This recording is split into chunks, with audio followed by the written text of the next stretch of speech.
আমার সকল প্রিয় ছাত্রছাত্রীকে জানাই আমার চ্যানেলের তরফ থেকে স্বাগতম। স্টুডেন্ট দেখো, আজকে আমি আলোচনা করব তোমাদের major Bengali paper 4 last minute suggestion নিয়ে হাজির হয়েছি। ঠিক আছে, তো তোমরা অবশ্যই ভিডিওটি শেষ পর্যন্ত দেখো, বুঝতে পারবে সম্পূর্ণ যে বিষয়টি রয়েছে সেটা। দেখো, তোমরা প্রথমে 6 মার্কের প্রশ্ন লিখো, তারপরে 3, তারপরে 12 আলোচনা করছি। লেখো 1 নম্বর দিয়ে। একটা প্রশ্ন কিন্তু স্কিপ করবে না, একটা বাদ দেবে না, কারণ আমি খুব কম পরিমাণে প্রশ্ন রেখেছি। 1 নম্বর দিয়ে লিখো, কবি কেতকা দাস জীবনী আর কাব্য পরিচয়। 3 নম্বর দিয়ে লিখো, মঙ্গল কাব্যের সাধারণ যে বৈশিষ্ট্যগুলি রয়েছে সেগুলি নিজের ভাষায় আলোচনা করো। হলো। তৃতীয় প্রশ্ন লিখো, মুকুন্দরামের যে কবি প্রতিভা রয়েছে সেটা আলোচনা করো। 4 নম্বর প্রশ্ন, চণ্ডীমঙ্গল কাব্যের শ্রেষ্ঠ কবিকে, ঠিক আছে, তার কবি কৃতিত্ব আলোচনা করো নিজের ভাষাতে। ঠিক আছে, তারপর লিখো, একটা টিকা মতো লিখবে মহুয়া পালা, এর বিষয়বস্তু আরও যাবতীয় যা জিনিস তুমি জানো সেটা লিখবে।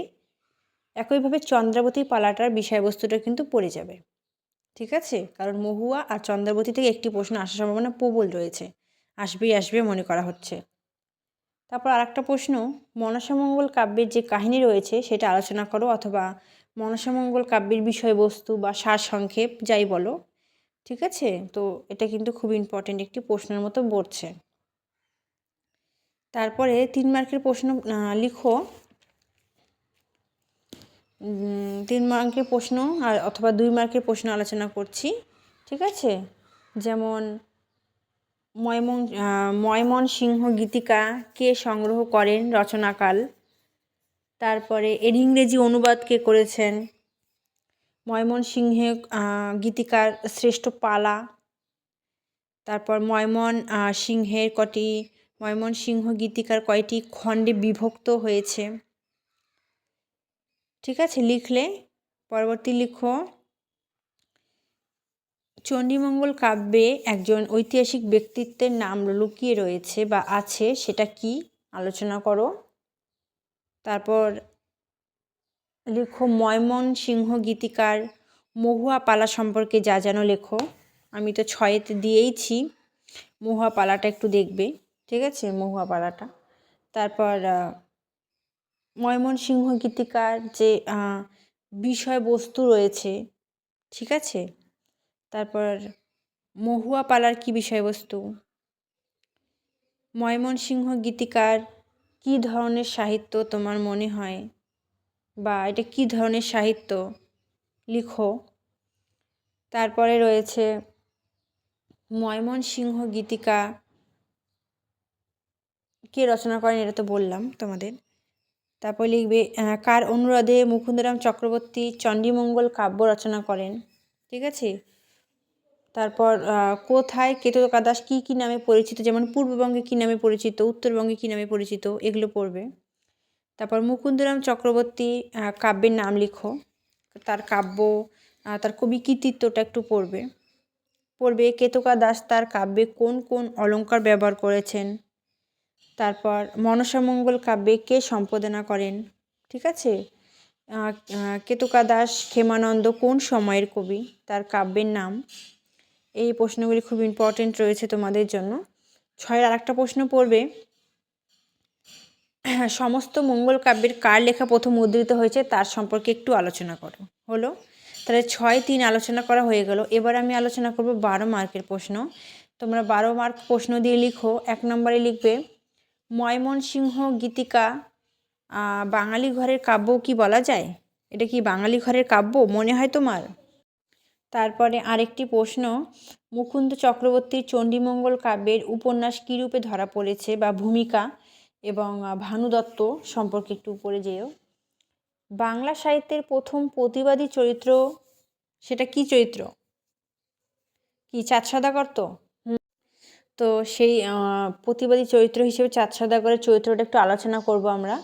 তারপর পড়ব মনসামঙ্গলের কাহিনী। এটা কিন্তু আমি বলেছি, মনসামঙ্গল কাহিনীটা কিন্তু আমি আলোচনা করেছি তোমাদের কাছে। ঠিক আছে, তো আলোচনা করেছি, তো সেটাই এখানে লিখে দিবে।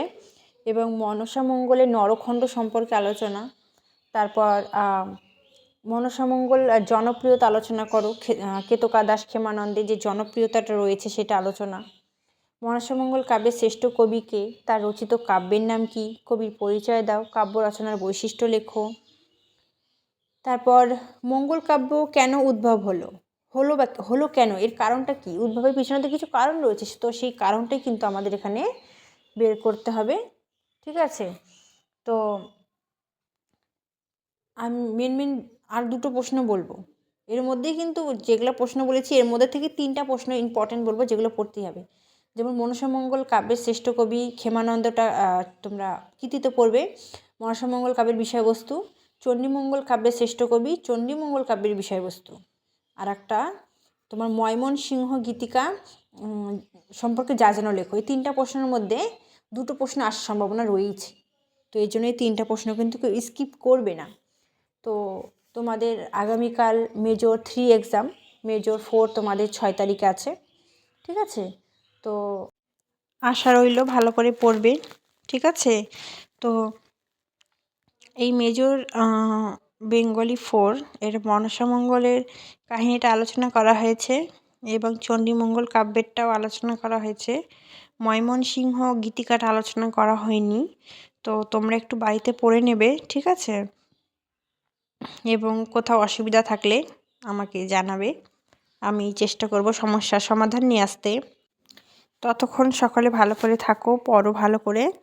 আগামীকাল এক্সাম, সকলের এক্সাম খুব ভালো হবে।